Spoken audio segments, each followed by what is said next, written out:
Welcome back to another episode of Crash Course Economics.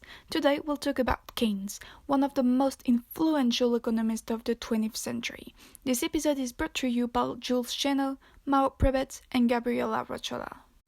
To start our episode, we'll do a quick background check on the personality presented today. John Maynard Keynes, born the 6th of June in 1883, is a British economist, one of the most influential of the 20th century. He died at the age of 62 in 1946. Keynes' life is quite exciting. He played a vital role in setting up the Bretton Woods institution in 1944, and speculating on the stock market has been endangered several times. He owes above all his fame to the revolution he has made in economic theory. In particular, his ideas inspired the New Deal interventionist policy implemented in the 1930s by the US government, but also most Western economic policies until the 1970s and beyond. Modern macroeconomics are often defined as starting with Keynes and his theory about market behavior and governmental policies in the 1930s and the publication of his book The General Theory of Employment, Interest and Money in 1936.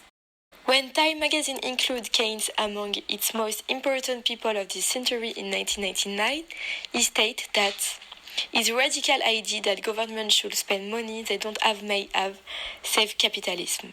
The Economist has described Keynes as Britain's most famous 20th century economist. That's it about his life.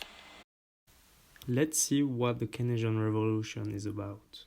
The Keynes general theory was a revolution for microeconomics and was based on an opposition with the government.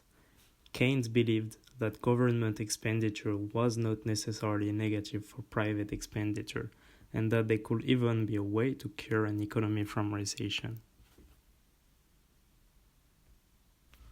Before the Great Depression, that lasts from 1929 to 1939, the classical view was used. Here, we see that there is a first equilibrium with a certain level of prices and outputs without any unemployment. If there is a recession, the AD curve will shift down, prices will go down, salaries will go down, but there will be the same level of production and therefore the same level of employment. This view was over long term. Now, if we look at this graph from the Keynesian view that was created in reaction to the Great Depression, we see that the aggregate supply curve is flat. Therefore, if there is a recession, the aggregate demand curve will shift down in the same way but will lead to a lower production. Therefore, prices will remain stable, but the output will decrease, and therefore there will be unemployment. Keynes has a short-term view and believes that the unemployment and recession can be solved by government expenditure.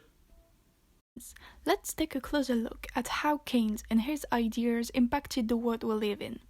One of the most important points is, as mentioned in the first part, that Keynes is considered as the founder of modern macroeconomics, with the study of employment, interest rate, and money. Then, his major impacts were in the design of the International Economic Institution established at the end of World War II. He planned for a radical system for the management of currencies.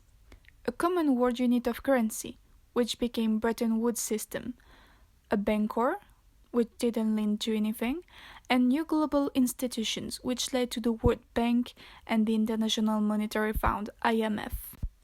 The goal was to build a framework for international economic cooperation and avoid repeating the competitive currency devaluations that contributed to the Great Depression of the 30s. President Nixon halted the Bretton Woods international monetary system in the 70s. However, the World Bank and IMF remained open and continued to thrive on providing worldwide aid.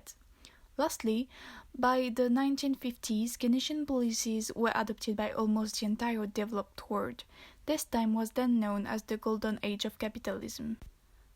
That's it for today's episode of Crash Course Economics on Keynes. I hope you liked it, and see you next week.